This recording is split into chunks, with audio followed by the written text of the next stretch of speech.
أعوذ بالله من الشيطان الرجيم. بسم الله الرحمن الرحيم. ويوم نحشر من كل أمة فوجا ممن يكذب بآياتنا فهم يوزعون حتى إذا جاءوا قال كذبتم بآياتي ولم تحيطوا بها علما أم ماذا كنتم تعملون ووقع القول عليهم بما ظلموا فهم لا ينطقون ألم يروا أنا جعلنا الليل ليسكنوا فيه والنهار مبصرا إن في ذلك لآيات لقوم يؤمنون.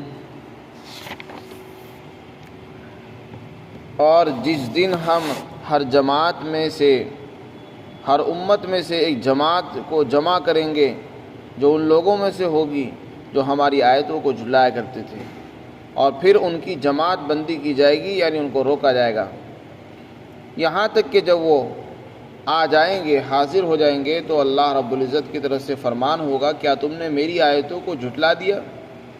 میری آیتوں کو سمجھنے سے اور جاننے سے پہلے ہی، یعنی تم نے ان کا علمی احاطہ بھی نہیں کیا، بلکہ اور کیا کیا کام تم کیا کرتے تھے، اور ان کے ظلم کی وجہ سے عذاب کا فیصلہ ثابت ہو جائے گا تو پھر وہ بات نہیں کر سکیں گے۔ کیا انہوں نے اس بات کو نہیں دیکھا کہ ہم نے رات کو اس لیے بنایا تاکہ یہ سکون حاصل کریں اس کے اندر، اور ہم نے دن اس لیے بنایا تاکہ یہ دیکھنے بھالنے والے ہوں؟ یقیناً ان دونوں میں نشانیاں ہیں ان لوگوں کے لیے جو ہماری آیتوں پر ایمان اور یقین رکھتے ہیں۔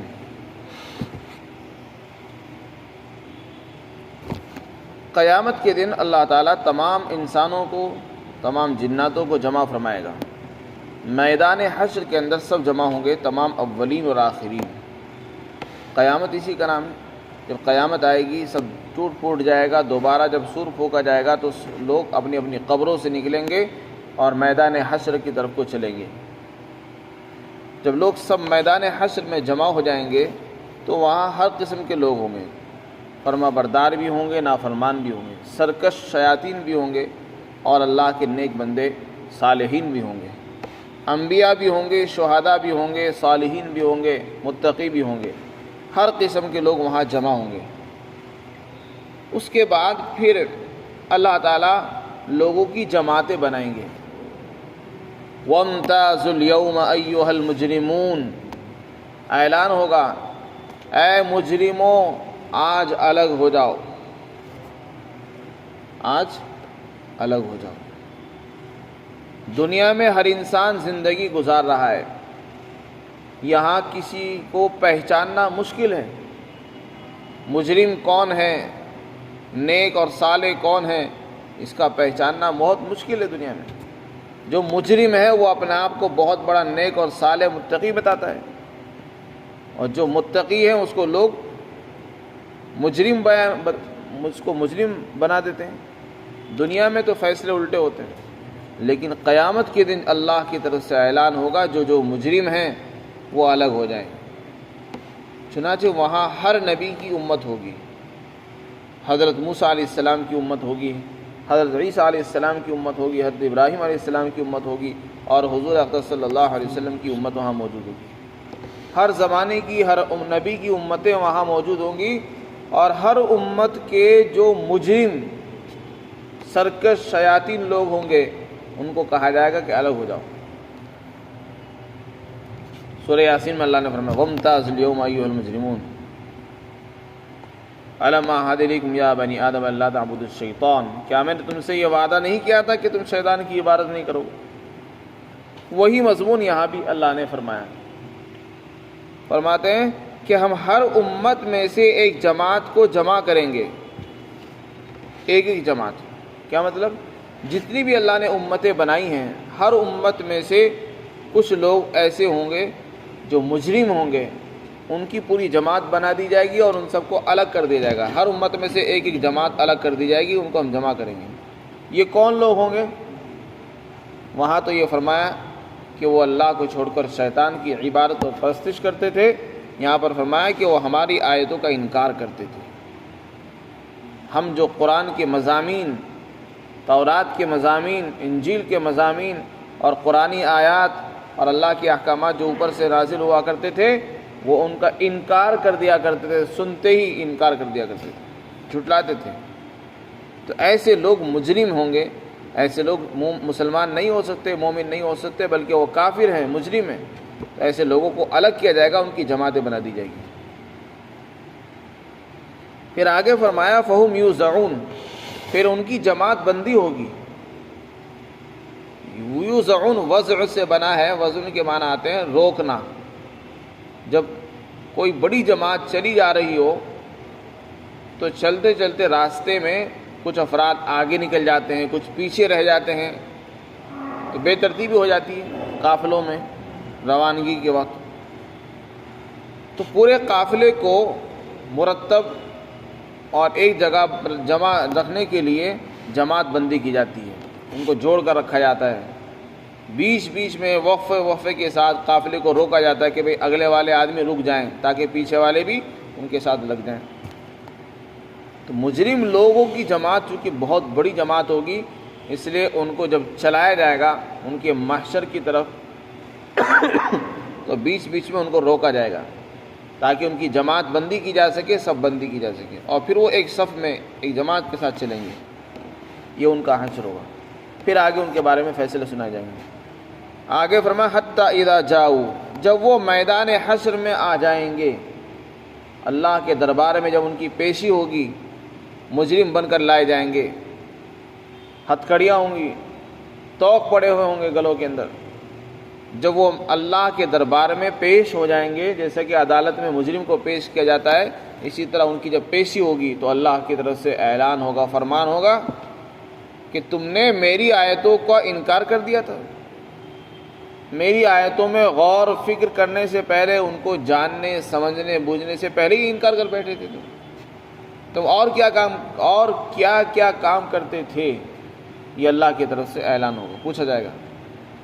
اللہ تعالیٰ یہ فرمائیں گے کہ میری آیتوں کو کم از کم غور تو کرتے، میری آیتوں کو سمجھتے، ان کو پرکھتے، ان کے بارے میں غور و خوض سے کام لیتے، تب جا کے انکار کرتے تو بات سمجھ میں آتی کہ ایک آدمی نے اللہ کی آیتوں میں غور کیا، تدبر کیا، لیکن اس کی بات سمجھ میں نہیں آ سکی، اس لیے اس نے انکار کر دیا۔ تو ایسے آدمی کا جرم ہلکا ہوتا ہے۔ ایک تو قرآن کی آیتوں کا انکار، یہ جرم، دوسرے بغیر کسی غور و فکر کے ہی انکار کر دینا، بغیر سوچے سمجھے، یہ دوسرا جرم ہے۔ تو ایسے لوگوں کا جرم دوہرا ہوگا۔ اللہ تعالیٰ فرمائیں گے کہ تم نے میری آیتوں کا یوں ہی انکار کر دیا، تمہارے پاس اتنی بھی فرصت نہیں تھی کہ اس میں غور کر لیتے، ان کو پڑھ لیتے، دیکھ تو لیتے، تم نے دیکھنا بھی گوارا نہیں کیا، سننا گوارا نہیں کیا، سنتے ہی فوراً انکار کر دیا۔ تو اس سے پتہ چلا کہ فوراً انکار کر دینا بغیر سوچے سمجھے یہ بہت بڑا جرم ہے۔ تو کتنے اللہ کے بندے ایسے ہیں جو قرآن سننا بھی گوارا نہیں کرتے، اللہ کے احکامات کو سننا گوارا نہیں کرتے، اور اگر سنتے ہیں تو سنتے ہی انکار کر دیتے ہیں، نہ اس میں غور کرتے ہیں، نہ تدبر سے کام لیتے، نہ سوچتے سمجھتے ہیں۔ تو ان سے کہا جائے کہ تم نے بغیر سوچے سمجھے، بغیر جانے پہچانے ہی انکار کر دیا۔ پھر آگے فرمان ہوگا اور کیا کام کرتے تھے تم، یعنی تمہارا جرم صرف اتنا ہی نہیں ہے کہ تم نے ہماری آیتوں کا انکار کیا، تمہارے جرم اور بھی ہیں۔ تم نے نبیوں کو قتل کیا، تم نے اللہ کے نیک بندوں کو ستایا، ایمان والوں کو تم تکلیف پہنچا کرتے تھے، اور تم دوسری ایذائیں بھی کرتے تھے، دوسرے برے کام، اللہ کی نافرمانی کے کام بھی کرتے تھے۔ یہ ان سے سوالات ہوں گے۔ پھر جب ان پر اللہ کی طرف سے عذاب کا فیصلہ ہو چکا ہوگا عدالت میں، وہ اللہ کی عدالت میں مجرم قرار دی جائیں گے ان کے ظلم و ستم کی وجہ سے، تو اللہ تعالیٰ فرماتے پھر ان کی بولتی بند کر دی جائے گی، زبان سے ایک لفظ نہیں بول سکیں گے، مجرم بالکل گونگے ہو جائیں گے۔ یہاں پر تو یہ فرمایا۔ دوسرے مقامات پر یہ بھی آیا ہے کہ مجرم شروع کے اندر اپنے جرم کا عذر پیش کریں گے کہ ہم نے ایسے نہیں کیا تھا، ہمیں تو فلاں نے بہکا دیا تھا، یہ ہوا تھا، وہ۔ تو یہاں معلوم ہوتا ہے کہ وہ بول نہیں سکیں گے، ان کی بولتی بند کر دی جائے گی، علماء نے ان دونوں آیات میں یہ تطبیق بیان کی کہ وہ شروع کا حال ہے. جب مجرم شروع میں آئیں گے تو اپنے جرم کے جھوٹے عذر بہانے پیش کریں گے، لیکن جب ان کے اعضاء، ان کے ہاتھ، ان کے پیر، ان کی کھال گواہی دے گی، ان کی آنکھیں گواہی دیں گے، ان کے خلاف گواہ بن جائیں گے، ان کے خلاف ثبوت اکٹھے ہو جائیں گے، اور جب وہ دیکھیں گے کہ اب ہمارے لیے کوئی چارہ نہیں رہا بھاگنے کا، انکار کرنے کا، تو اب جو ہے ان کی زبان پر تالا لگا دیا جائے گا، وہ بول نہیں سکیں گے. شروع میں وہ جھوٹے بہانے کرنا چاہیں گے، لیکن بعد میں ان کی زبان کو ہی بند کر دیا جائے گا. یہ اس وقت کا منظر ہوگا، اللہ تعالیٰ نے اس کو بیان کیا. پھر آگے ان کو خطاب کیا جائے گا اور یہ سوال ہوگا کہ انہوں نے غور کیوں نہیں کیا. اس سے پتہ چلتا ہے کہ اللہ تعالیٰ یہ چاہتے ہیں کہ بندے غور کریں. دنیا میں جب ہم رہیں، دنیا میں ایمان اختیار کریں تو غور و فکر کے ساتھ کام کریں.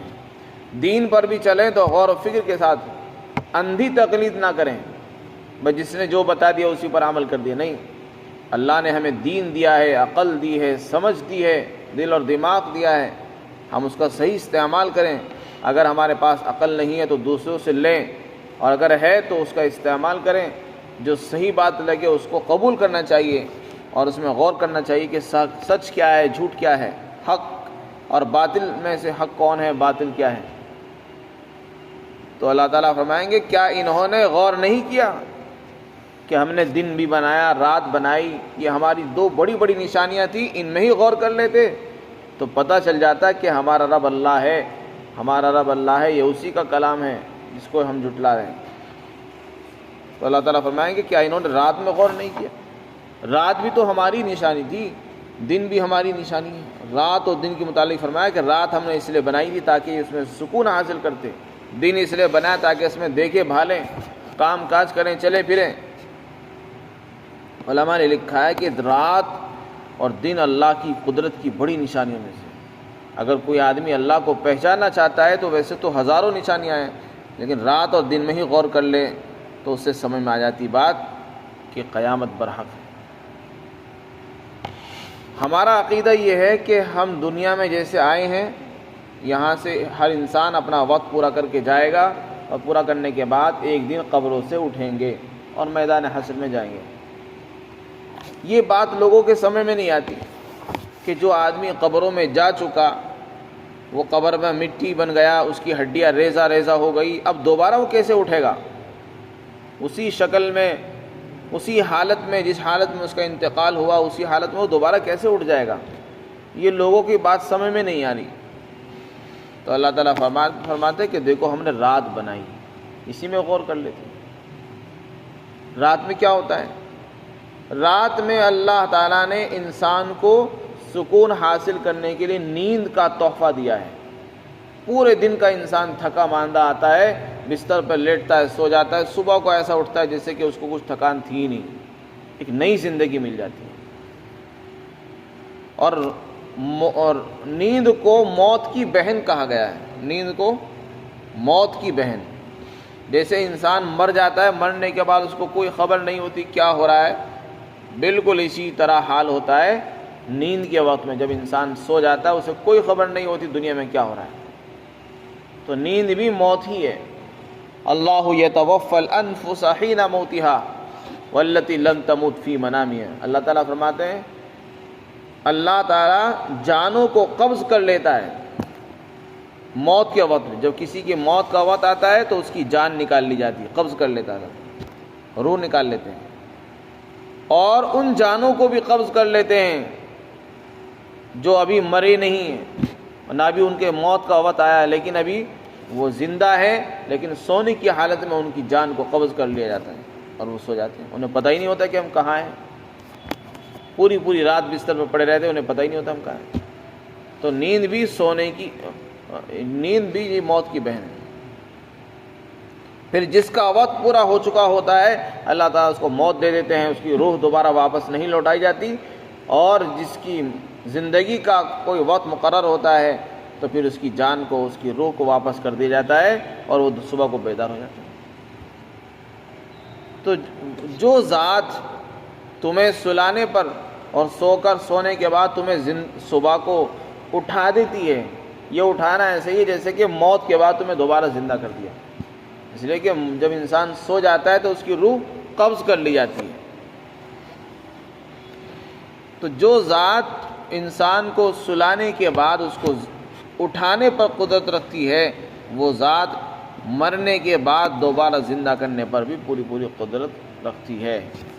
یہ بتانا چاہتے ہیں۔ رات میں غور کر لیتے، رات میں انسان مر جاتا ہے، صبح کو پھر اٹھ جاتا ہے۔ تو جو ذات نیند دے کر اس کو اٹھا سکتی ہے اور نیند دے کر اس کو سلا بھی سکتی ہے ہمیشہ ہمیشہ کے لیے، بہت سے لوگ سو جاتے ہیں اور سوتے ہی رہ جاتے ہیں، اٹھتے نہیں، تو وہ ذات قبروں سے دوبارہ زندہ کرنے پر بھی قادر ہے۔ اسی طرح ہم نے دن بنایا، دن انسان کے لیے روشنی کا سامان ہے، اس میں چلتا ہے، کام کرتا ہے، یہ بھی اللہ کی بڑی قدرت کی نشانی ہے۔ فرمایا ان سب میں نشانیاں ہیں ایمان والوں کے لیے۔ جو لوگ مانتے ہیں، یقین رکھتے ہیں اللہ پر، ان کی بات سمجھ میں آتی ہے، وہ غور بھی کرتے ہیں، اور جو اللہ پر یقین ہی نہیں رکھتے ان کے لیے سب چیزیں بیکار ہیں۔ اللہ تعالی ہم سب کو عمل کی توفیق